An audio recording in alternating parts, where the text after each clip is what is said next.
Hello, guys. Hope you're all still staying safe and healthy out there. Mr. Apex here. And this is our second lesson for the week. So how the lessons for this week are going to basically break down is we're only going to have two assignments this week. We had our first one, which was the northern industry and how the Erie Canal impacted the wealth and how it gave, money and expanded the northern part of the United States. And then our second part, the second assignment, is going to be industry in the South, which is what we're going to do today. Now, if you notice, I give 2 days somewhat for each assignment. What I'm going to do is for this Friday, since Friday technically is the end of marking period 3, what I'm going to do is for that Friday, if you have any assignment that's missing that you might have not turned in or you may not have done during this whole online instruction, that's going to be your day. So Friday, if you have anything that you're missing, please turn it in and I will give you some credit for that, okay? Because the market period ends Friday and I don't want to bombard you with a whole bunch of assignments. So we'll do 2 assignments this week, and then moving forward on this Friday, April 3rd, your assignment will be to catch up on anything that you may have missed or forgot to turn in. So anyway, back to this assignment today. We're looking at industry in the South. So our last video, we looked at how industry in the North, and more so the Erie Canal and the factories that were in the North, how it made the northern part of the United States super wealthy. Now, the South isn't necessarily poor, but they're not making as much money, and they have something else besides, power looms and these massive factories and this industry. They have something else that they're doing in the South, which we're going to get to right now. So, just like the last video, I want to start you off with a quote to make it as normal as like a lesson would be in class. So, we're going to analyze this technically together. But this quote was said by Eli Whitney, and he is quoted saying, "One of my primary objects is to form the tools, so the tools themselves shall fashion the work and give to every part its just proportion." Now, looking into it, you might have caught it right when I was reading it, or when you were reading it along with me. But the main idea of this quote is Eli Whitney is basically saying that I want to invent a tool, an object, something that does the work for itself, right? So the tools themselves shall fashion the work. As opposed to, doing work like manual labor by hand, he wants to create a tool that does the work for the person. And he actually does that. In this picture over here, right here, if you look closely, you see a couple of slaves, you see some plantation owners up here, right? And what they're using right down here, what they're using right down here is something called a cotton gin, right here. And now the cotton gin is a very, very important invention that Eli Whitney is actually going to invent. And that's going to be the main idea of Southern industry, this cotton gin. And we're going to see how this actually works and why is it so big for the South during the Industrial Revolution. So, moving along, let's get to your goals. So, today you will be able to analyze how industry impacted the South's society, and you will know when you've succeeded when you have completed the Industry in the South Google Doc. Very similar to the Northern industry, same thing with this one. You're going to fill out the questions on the Google Doc and submit it on Google Classroom by Friday, April 3rd, 11:59 p.m. So let's get into the South's industry. Looking at the South's industry, the one major question that we want to focus in on is how did the Industrial Revolution not only impact the North, but also the South economically and socially? So economically meaning how did their money grow, or technically not grow, and how was society? We're going to see a split, kind of like sectionalism between the North and the South now. Now, we've seen this during the American Revolution, but it's even more so now. We're going to see a different split between the northern part of the country and the southern part of the country, and kind of the style in which they live their lives. So moving forward. The first picture on your sheet, on your Google Doc, this is the first image. And now there's a couple of questions that go with it. I'm not going to go over the questions with you, but what I am going to do is I'm going to break down each picture so that you kind of get a better sense of what's being shown. So in this picture right here, we see this giant wheel, right? We see a fireplace in the background. We also see this lovely little grandmother on this chair using some type of machine right here. Now, this picture was industry before industry even happened. This is a picture kind of in England, right? But it can be used as how industry was being shown also in the South. Now, let me explain. Usually, right, before industry, when you would pick cotton, cotton would be picked by hand, of course, by slaves, because it is very tough manual labor, and the slaves would pick the cotton. Now, the crazy thing about cotton is, in cotton, if you think of like a cotton ball, inside the cotton, there are little seeds. Now, in order to take that cotton and make it into thread, you got to get the seeds out. So, picture a cotton ball with a whole bunch of like sunflower seeds in it. Now, you're picking apart the cotton to get the seeds out. But one other thing with a cotton plant is right underneath the little cotton ball looking piece of the plant, there's thorns. And if you're trying to pick cotton or pick the seeds out of the cotton as fast as you can, because, you know, time is money, if you're trying to pick the seeds out of cotton and you kind of prick your thumb and blood gets on the cotton, that ruins the cotton, because if you try to make it into thread and into cloth, the fiber's already ruined, so you have to throw out the product, which means you're wasting money. So, it's a very, very tough manual labor job for cotton. But once you get that cotton out, the second step would be to spin it, like we see the wheel here, into thread. So you see what looks to be the mother spinning it into thread. The second step would go on over to here. So once it's in or made into thread, it would go over here, and then that thread would be made into cloth, all right? Like cloth like you would make clothing out of.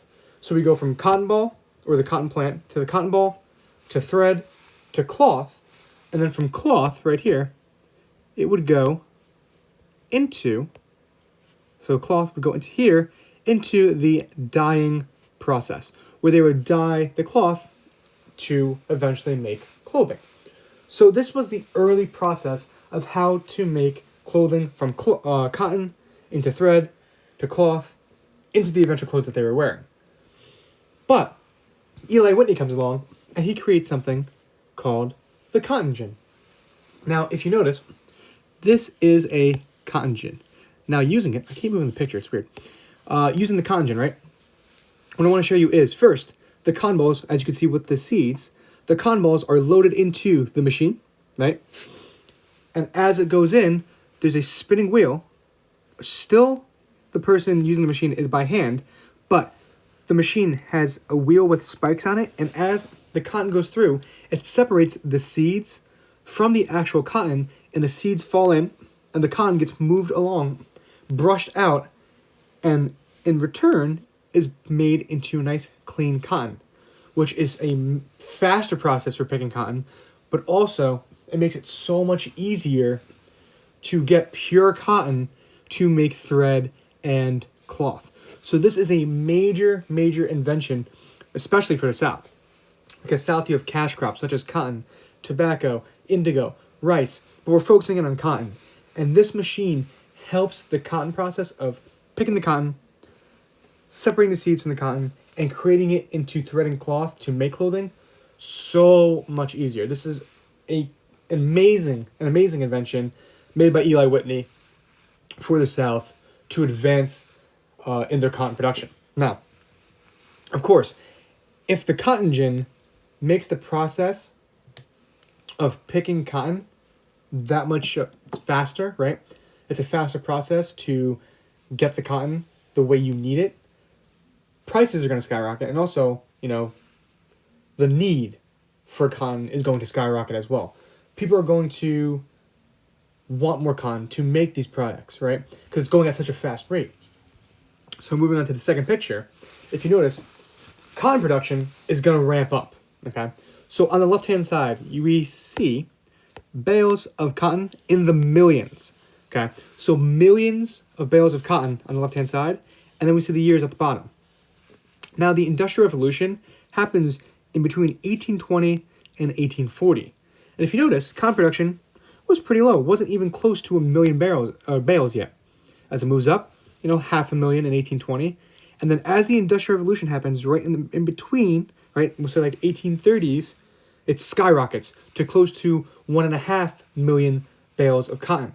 And as it ramps up even more, and more people in the South are getting these cotton gins, these machines, it's going to skyrocket in just 20 years from almost to 1.5 million to close to 4 million bales of cotton. So looking at it, as cotton production increases, right, bales of cotton are going to increase. But here's the main thing I want you to think about when we look at this. If cotton production increases, the price is going to increase, but then also, who is doing the labor? Cotton is a very, very labor-intensive process. So if cotton production is going to go up, what else is going to go up? You probably guessed it already, slavery. So as the cotton production goes up from the Industrial Revolution and into the 1860s, as the cotton production goes up, slavery is going to increase as well. Slavery is going to increase to numbers like unimaginable. And that's because of the cotton production with the help of the cotton gin. So, as slavery increases, the need for slaves in the South is going to increase substantially. It's going to just increase a lot. So that being said, they need slaves. And the biggest thing is slave trade no longer a thing, and slaves can only procreate, meaning have children, at such a rate, right, that you need more slaves, because as cotton production increases so much, you're going to need more slaves for the labor. So because of that, they're going to start to look to find a way to get more slaves for the South. And what's going to happen is there's going to be something passed called the Fugitive Slave Act. Now, what this means is slave catchers, such as this guy right here and this guy right here holding a whip, they are going to be allowed to go up into the northern part of the country where slavery, isn't really a thing, right? It's condemned. They're able to go into the north to look for quote-unquote runaway slaves. Now, if there was, say, a freed African-American right here, right? Say he lived in the North all his life, and he had his paper showing, I am a freed African-American. I'm not necessarily the slave you're looking for. What do you think the slave catcher could do? Well, if you look, he's holding something. It kind of looks like he's ripping something up, right? Looks like, in this picture, that he is ripping up his freed papers, saying, you're the slave that I'm trying to look for. You're the runaway slave that ran away from X plantation, and I'm going to bring you back down to the South into slavery because you ran away. And the slave is saying, no, I've been living in the North. Here's my freed paper right here saying I am a free man. The slave catcher looks at it, rips it up, and says, I don't see anything. So now we're seeing an unlawful process of slave catchers going up into the North, kidnapping, whether it's runaway slaves or freed African Americans, and bringing them back down into the South, back into slavery, into this process of picking cotton and other cash crop products. So we can kind of see the difference in morality here. Then, looking at our last picture. Our last picture is going to show Southern cotton production in the year 1820. You can even look back to the other chart that we did. Now remember, cotton production in the 1820s, was still a lot for the South, but not nearly as high as it's going to grow to.